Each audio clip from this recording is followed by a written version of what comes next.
Necesitas rebautizarte de nuevo, pero hay que llenar el tanque mitad hielo y mitad agua y dejarte 1 hora remojándote ahí. Porque tú en nombre de Dios y en nombre del Evangelio no tienes el derecho de dar rienda suelta a tus instintos no sometidos al Espíritu Santo. Porque la primera característica de alguien que ha sido convertido es el amor, porque Dios es amor. Y si Dios es amor y Él tiene una iglesia en esta tierra, la iglesia de Dios en esta tierra es la iglesia del amor.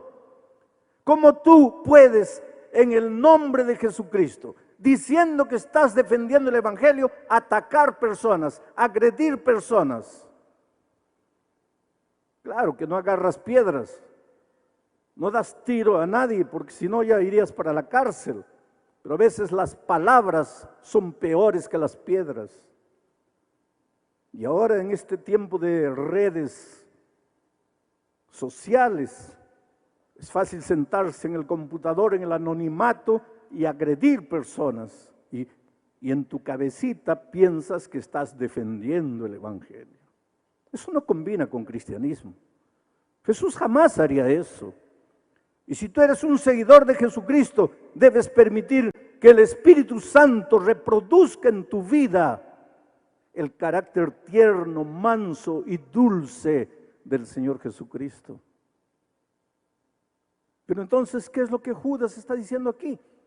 Él dice así: he cambiado el propósito, dice, primero quería hablarles de la salvación, pero he decidido exhortaros que contendáis. Esa palabra contendáis en griego es el verbo epaginosimai, que literalmente quiere decir que agonicéis defendiendo. No que agredáis, sino que agonicéis defendiendo. Que estés dispuesto a morir por el Evangelio, pero no a matar por el Evangelio, no a agredir por el Evangelio, no a ofender por el Evangelio. Agonizar defendiendo los valores, los principios del Evangelio, a vivir el Evangelio. La mejor manera de defender el Evangelio no es con palabras, es con tu vida. Vive el Evangelio.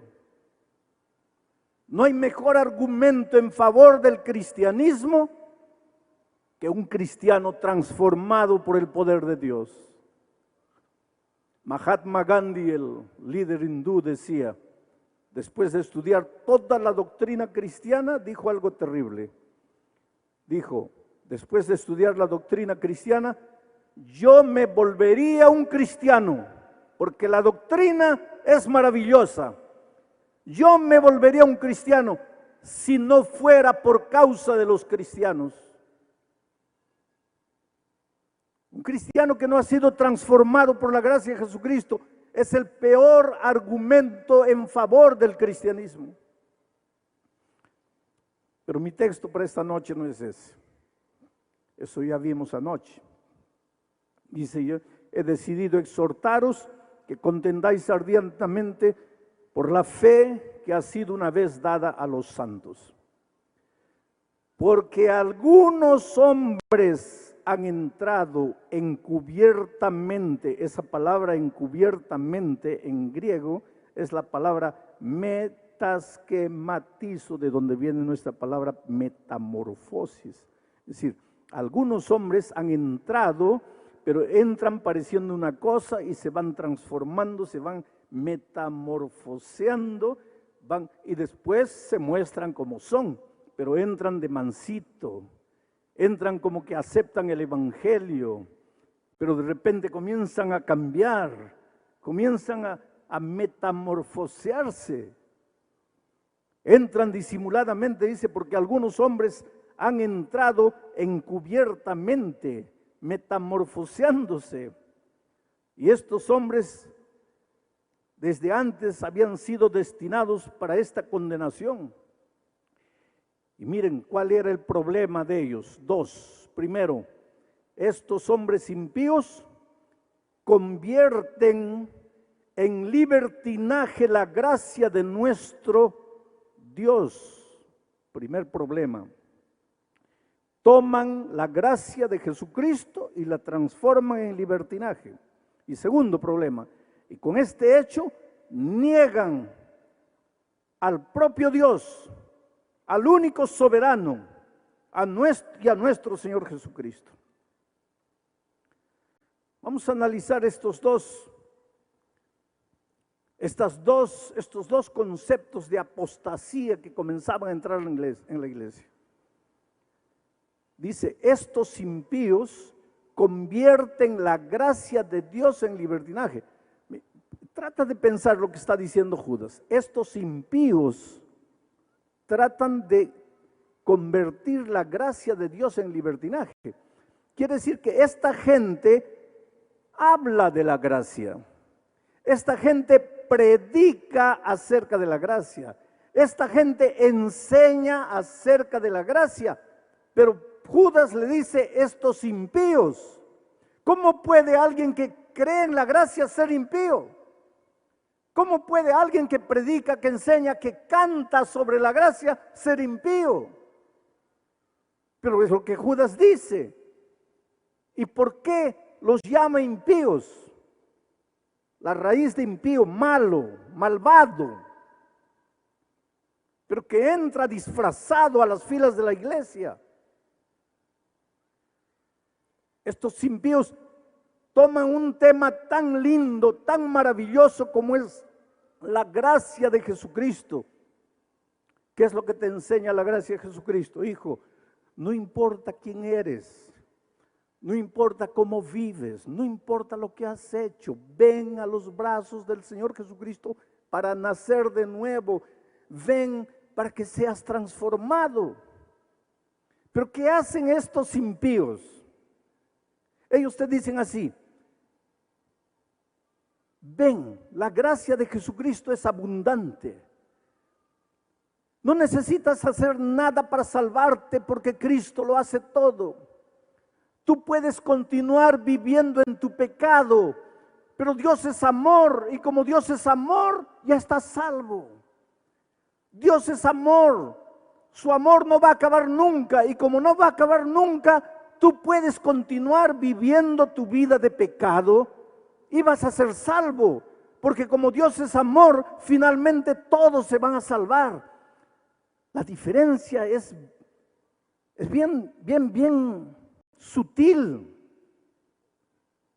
La verdadera gracia de Cristo no es solamente gracia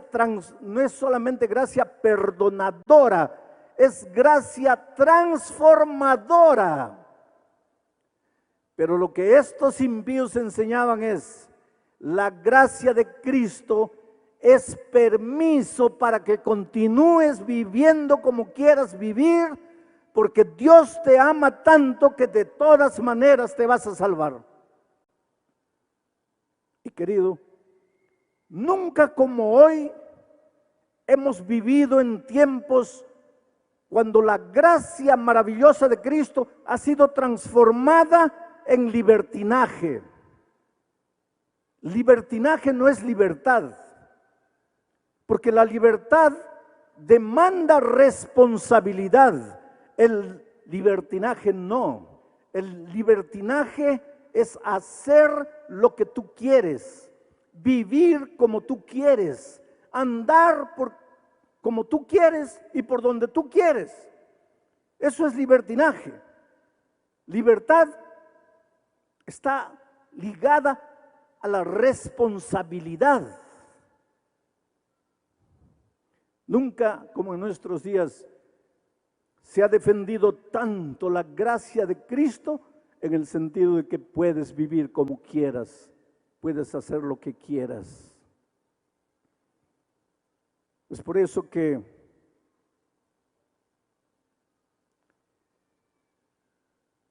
un hombre que duerme con otro hombre y no quiere abandonar el camino del pecado, dice que porque Dios es misericordioso y abundante en gracia, lo va a aceptar en su pecado. Oh, querido, Dios te ama mucho. Y te digo una cosa, no hay pecado que puedas haber cometido en la vida que Dios no te pueda perdonar. Dios es poderoso. No hay nada, nada, nada en tu vida que Dios no pueda transformar. Puedes venir a Él, leproso, inmundo, sucio, caer a sus brazos, pero su poder, su gracia, su amor te transforma. No te deja como estás. Pero una de las apostasías que estaba entrando a la iglesia en los tiempos de Judas es el hecho de que no te preocupes con tu vida, porque Dios te ama, porque su gracia es abundante. Y en los tiempos de Cristo, para eso había que hacer una cosa. En los tiempos de Judas, para eso había que hacer una cosa. Había que sacar de la Biblia el concepto de la ley. ¿Sabes qué? En la iglesia primitiva habían dos problemas con relación a la ley. Primer problema, los judaizantes. Los judaizantes enseñaban que tenías que guardar la ley para salvarte. Un error, una apostasía. Saca de tu cabecita la idea de que tienes que guardar mandamientos para salvarte, querido. Saca de tu cabeza la idea de que tienes que cumplir la ley al pie de la letra para salvarte. Porque si tienes que cumplir la ley para salvarte, entonces la salvación no es por gracia, es por obras. La justicia no es de Cristo, es tu justicia humana, trapo de inmundicia. Pero los judaizantes en la iglesia primitiva venían y enseñaban, decían, no, hay que cumplir la ley al pie de la letra para salvarse. Pablo fue un defensor de la gracia de Cristo. Pablo se levanta como el apóstol de la gracia para decir, no necesitas hacer nada para salvarte, solo tienes que creer, solo tienes que aceptar, solo tienes que rendirte, solo tienes que entregarte. La salvación no es por lo que haces, no es porque te portas bien, no es porque cumples mandamientos, no es porque cumples la ley. La salvación es únicamente por la gracia de Cristo. Pero entonces aparece el otro ramo y dice así, somos salvos únicamente por la gracia de Cristo, ya no necesitamos ley. La ley fue ya para el tiempo del Antiguo Testamento. Hoy en el Nuevo Testamento ya no necesitamos ley porque somos salvos por la gracia de Cristo. Pero que te digo una cosa esta noche. Somos salvos únicamente por la gracia de Cristo. Esa es una de las verdades más cristalinas de la Biblia. Pero porque somos salvos por la gracia de Cristo, la ley no deja de existir. Inclusive porque el apóstol Juan, aquí en Juan, capítulo 3, versículo 4, mira lo que dice. Todo aquel que comete pecado, infringe también la ley. Porque la ley, porque el pecado es la infracción de la ley. Ahora, si después de Cristo ya no existe ley, ya no existe pecado, porque el pecado es la infracción de la ley. Y si ya no existe pecado, ¿para qué gracia? Ya no tiene sentido la gracia. La gracia tiene sentido porque existe pecado. Y el pecado existe porque existe la ley. Porque el pecado es la transgresión de la ley. Ahora, Juan no dice que te vas a salvar guardando la ley. En absoluto. La salvación es únicamente por la gracia de Cristo. Pero la ley continúa en vigencia. No tengas miedo de la ley.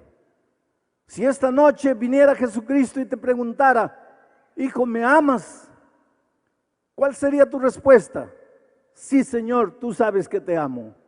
Y entonces Él te diría, entonces, si me amáis, guardad mis mandamientos. Él no te está diciendo, para que te salves, guarda mis mandamientos. Él dice, si me amas, guarda mis mandamientos. La obediencia no es un requisito de salvación, porque la salvación es por gracia. La obediencia es una expresión de amor. No te atrevas a decir que amas a Dios si quieres continuar andando en tus propios caminos. No te atrevas a decir que Jesús es lo más lindo que sucedió en tu vida si no estás dispuesto a obedecerle.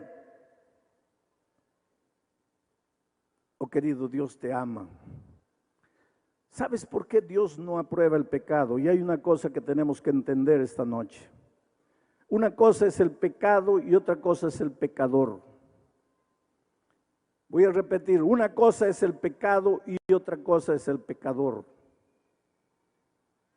Jamás queriendo combatir el pecado, combatas al pecador. Jamás queriendo reprobar al pecado, repruebes al pecador. El pecado es lo más sucio, lo más inmoral y lo más opuesto al carácter de Dios. Pero el pecador es el ser más precioso a los ojos de Dios. No golpees al pecador queriendo golpear al pecado. Y te voy a decir algo más. Cuando Cristo venga por segunda vez, viene a destruir al pecado. Viene a colocar un punto final al pecado. No viene a destruir a los seres humanos. Pero pastor, ¿los pecadores no serán destruidos? Te voy a explicar. ¿Quién es el pecador? El que se agarra al pecado. ¿Qué es el pecado? La transgresión de la ley. Pecador es todo aquel que está agarrado al pecado. Ya vimos la primera noche que la Biblia es un libro de llamado. Dios te llama. ¿De dónde te llama? De aquí, del territorio del pecado. Te llama para el territorio de la vida. Ven, ven, ven. Venid a mí todos los que estáis trabajados y cansados. ¿Cansados de qué? Cansado de luchar, luchar sin poder. Cansado de intentar sin alcanzar. Cansado de sufrir. Ven, ven, ven.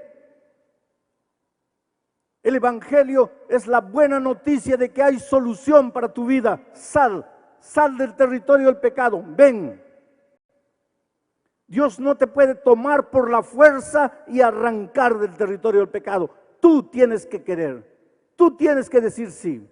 Jesús te llama y te dice, ven, ven, ven. Hoy es el día de buena nueva. Hoy es el día de salvación. Si oyeres hoy su voz, no endurezcáis vuestro corazón. Jesús te llama y te llama. Pero llegará un día en que Jesús va a venir a esta tierra para ponerle un punto final al pecado. ¿Y sabe por qué? Porque tú eres un hijo amado de Dios y el pecado te destruye, el pecado te hace sufrir, el pecado te anula, el pecado te paraliza, el pecado destruye tu familia. Tu hogar en este momento está destruido por causa del pecado. El pecado te mete en deudas, el pecado deforma tu personalidad, el pecado te esclaviza. Dios no te creó para ser esclavo, Dios no te creó para vivir endeudado, Dios no te creó para vivir prisionero de los vicios, Dios te creó para libertad, Dios te ama. Y como el pecado te oprime, como el pecado te destruye, Dios no acepta el pecado de manera ninguna.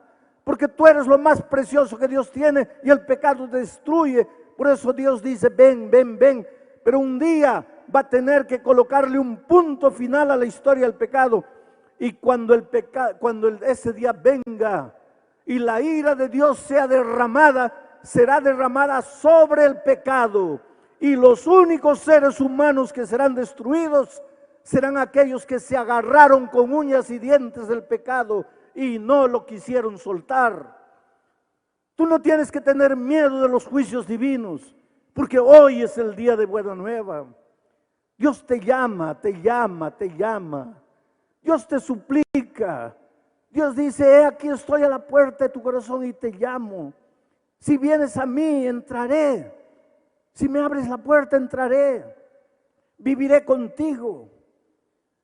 Oh, queridos, ¿cómo entender que la gracia de Cristo no es licencia para pecar? ¿Cómo entender que la gracia de Cristo cuando llega a tu vida no te libra solamente del peso, de la culpa de tu vida pasada, sino que te liberta de las cadenas del pecado? Y entonces quedas como una paloma libre para volar, volar, volar por los horizontes sin fin. Si tú crees en la gracia perdonadora y transformadora de Cristo, esta noche puedes haber entrado aquí arrastrándote en tu pecado, amarrado a corrientes de vicios, de hábitos que te destruyen, amarrado a sentimientos de los cuales no te puedes libertar, amarrado a pensamientos inmundos que te perturban de día y de noche. Puedes haber entrado aquí arrastrando la lepra de tu pecado, pero el Señor Jesucristo esta noche está en esta arena y se mueve soberano en la persona de tu Espíritu Santo y llega cerca de ti y dice: hijo, si quieres yo te puedo libertar, si quieres yo te puedo curar, si quieres yo te puedo salvar. Déjate salvarte, deja de correr, deja de huir, deja de esconderte. Hoy es el día de buena nueva. Hoy es el día de salvación. En Santa Cruz de la Sierra, hace muchos años atrás, dirigí una campaña de evangelismo en el Coliseo Deportivo de esa ciudad. Al final hice una invitación y dije: ¿cuántos quieren entregarle el corazón a Jesucristo? Y un ebrio vino por el corredor central. Estaba completamente ebrio porque él venía, pero venía tambaleándose. Y toda la gente se reía porque seguramente pensaba: ese pobre ebrio no sabe lo que está haciendo. Pero él vino así, ebrio, porque esa noche yo dije: ven a Jesús. Estás drogado, ven trayéndole tu drogadicción. Eres víctima de algún vicio, ven trayéndole tu vicio. No puedes sacar de tu corazón el odio, ven trayéndole tu odio. Ven a Jesucristo como estás. Recibe la gracia perdonadora, pero también recibirás la gracia transformadora. Ven a Jesucristo como estás. Y ese borracho creyó y fue allá tambaleando. Llegó aquí adelante y comenzó a llorar, llorar, llorar. Pues todos los ebrios lloran, eso no es novedad. Mucha gente llegó aquella noche al llamado, mucha gente. A la noche siguiente yo dije: los que han venido anoche ya no se levanten hoy. ¿Cuántos quieren entregar el corazón a Jesús? Y la primera persona que se levantó fue de nuevo el ebrio y vino todo tambaleando por el corredor.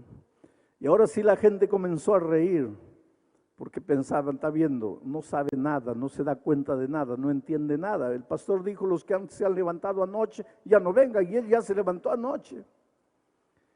La tercera noche dije: ¿cuántos quieren aceptar a Jesús esta noche? Los que se han levantado las otras noches no vengan. Y pensé: el ebrio se va a levantar, pero el ebrio no apareció. No apareció la cuarta noche, ni la quinta, ni la sexta noche. La penúltima noche apareció. Yo dije: ¿cuántos quieren aceptar el bautismo para nacer de nuevo en Cristo Jesús? Y la primera persona que vino delante fue un hombre de pantalón jeans, camisa blanca, bien bañado. No parecía el ebrio, porque el ebrio era un pordiosero, sucio, inmundo, barba larga, cabello largo, olía mal. Yo me di cuenta porque las personas llegaban a su lado y se apartaban, no podían soportar el olor. Pero ahora estaba bien bañado, se notaba que se había echado gel en el cabello. Y aquí adelante lloraba y lloraba y lloraba. Yo le dije: creo que te conozco. Y él dijo: sí, pastor, el borracho, el ebrio soy yo. Pero ya no estaba ebrio. Esa noche fui al camarín y cuando ya salía para el hotel, lo encontré en el corredor llorando. Le pregunté, ¿por qué lloras? Y él me dijo, mire, es que yo quería bautizarme esta noche, pero los hermanos no quieren. ¿Y por qué no quieren?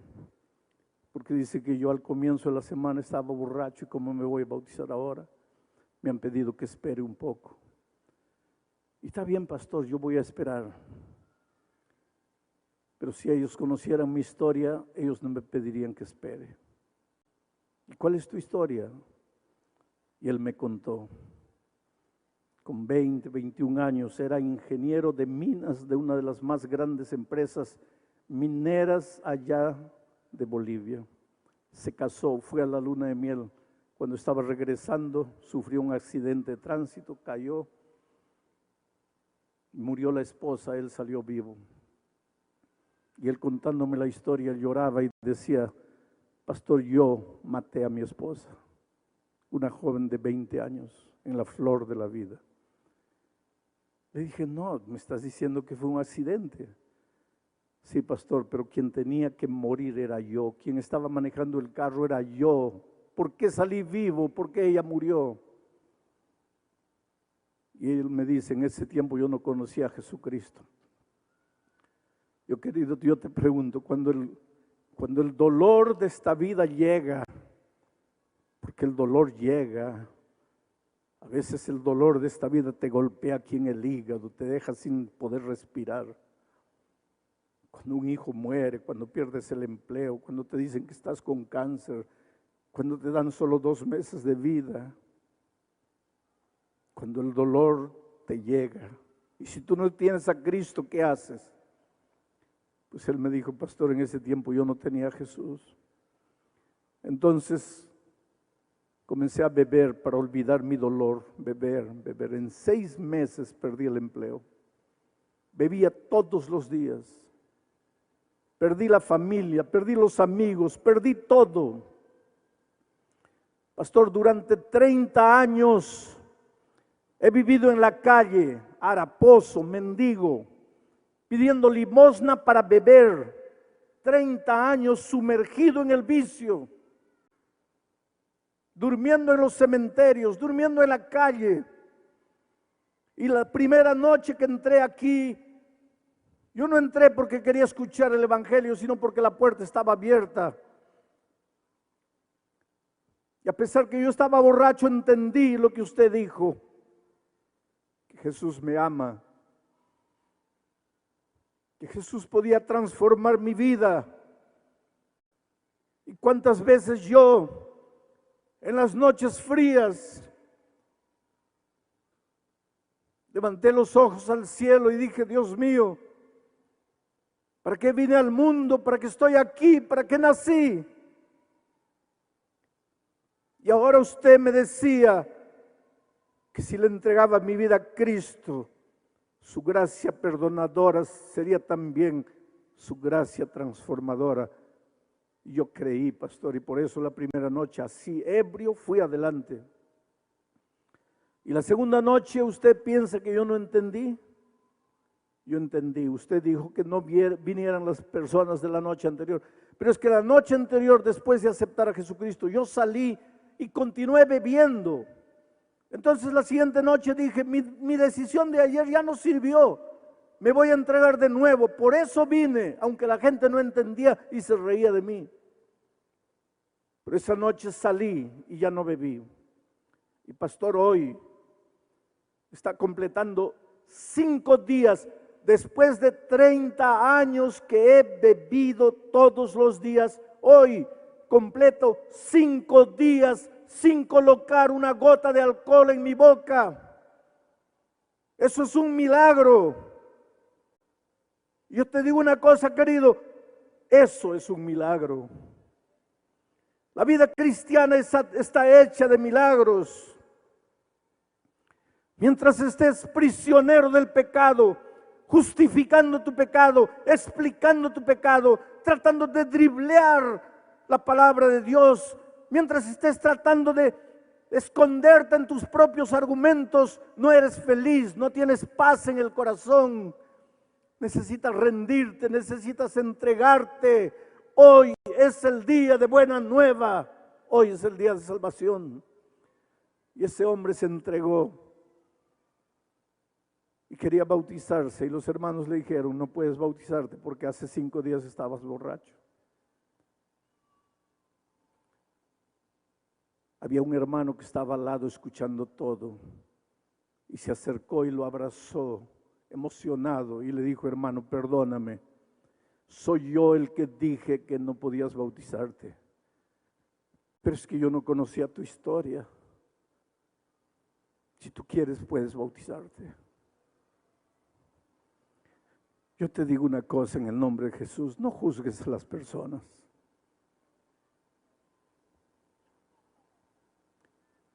Tú sabes que ninguna mujer nace prostituta.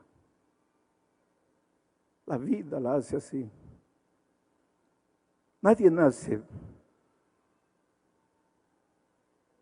drogadicto, la vida lo hace así.